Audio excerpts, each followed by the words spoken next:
ahora sí, señores, tenemos el segundo tema, el primer militarismo.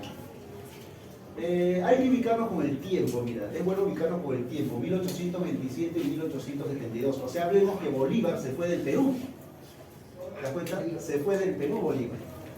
Querido por algunos y odiado por otros. Al final Bolívar se fue porque en la Gran Colombia hay ciertos remanentes de los españoles que están sublevando. Entonces, se va del Perú, pero ¿qué nos deja?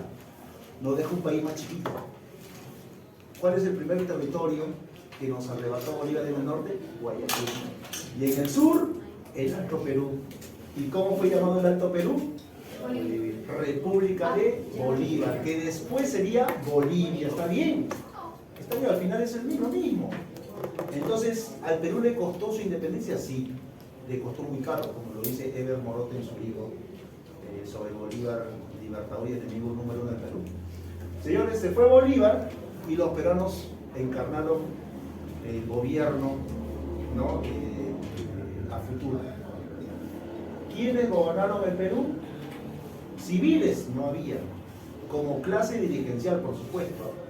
Los civiles habían un montón, pero como dirigentes no había un líder. Por ejemplo, ¿quién es un líder en estos tiempos? Podría ser un líder de un partido político, no solamente en estos tiempos, sino aquellos que ya falleció. Por ejemplo, Fernando Belaúnde Terry, el líder del partido Acción Popular. Alan García Pérez, aprista. Alejandro Toledo, o sea, son líderes, ¿te das cuenta? Pero aquí no habían líderes. Entonces los militares que ganaron Ayacucho asumen este fierro caliente que es este nuevo país nuevecito que es Perú.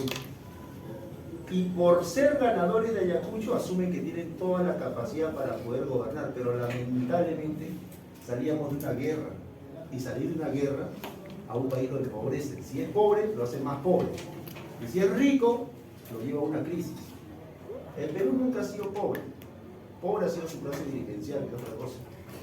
Pero si tienes malos dirigentes, todo va mal. Señores, una característica del primer militarismo es justamente los militares que van a gobernar. Entre ellos se van a enfrentar. A eso se le llama caudillismo, ¿no? Lucha entre caudillos. Dos, ¿qué consecuencia traería esta lucha entre caudillos?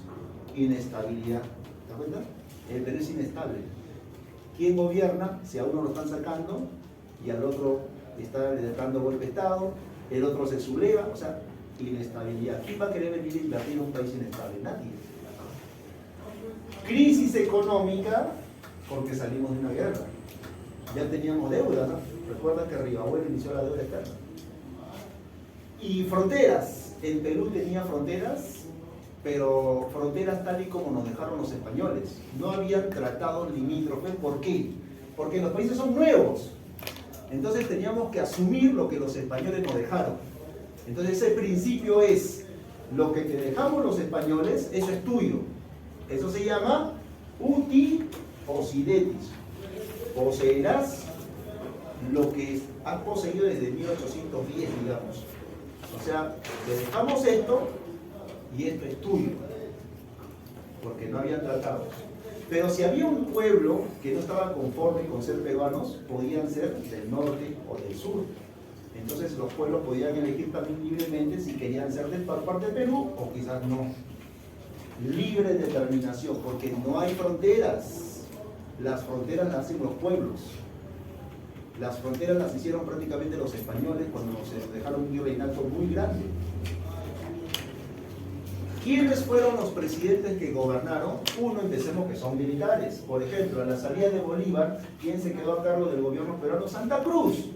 Pero Santa Cruz delegó al Congreso a elegir al siguiente presidente, que fue José de la Mar. Y llegó José de la Mar. Repito, Bolívar al Perú lo achicó. Guayaquil y el Alto Perú. Y quería hacerlo más chiquito. ¿Qué quería Bolívar del Perú? Ahora Jaén y Mayna, lo que es Cajamarca, parte de Amazonas, Loreto. Pero ¿quién fue el presidente que lo enfrentó a Bolívar? José de la Mar. Entonces asumimos aquí, ¿qué fue Bolívar realmente? Libertador. Pero un libertador te hace chiquito y te quería hacer más chiquito, por eso Bolívar es un personaje cuestionado y muchos asumirán si es libertador o enemigo del Perú.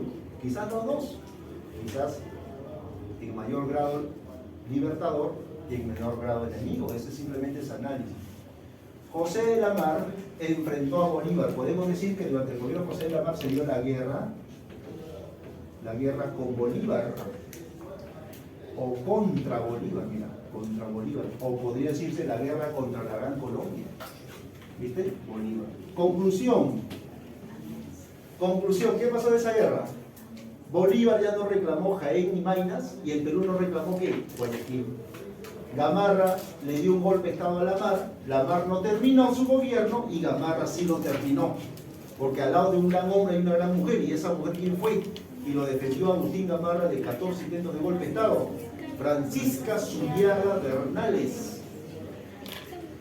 Señores, pero no olvidemos, Agustín Gamarra es tipo dictador, como tantos dictadores que hay en el mundo, irrespetuoso de la Constitución, pero alguien se atrevió a denunciarlo públicamente, un padrecito tameño, Francisco González de Paula. ¿Y cuál fue esa frase? Yo debo acusar, yo acuso. Señores, él es en cultura general es el primer presidente denunciado. ¿Viste? Fue tan duro que nadie lo sacó, pero sí lo denunciaron. Francisco González de Paula Vigil. Yo debo acusar, yo acuso. No guerra con la Gran Colombia, firmó el Tratado de la Rea igual con Colombia. Oiga, mandó a que se construya, quizás tú has nacido ahí, la maternidad de Lima.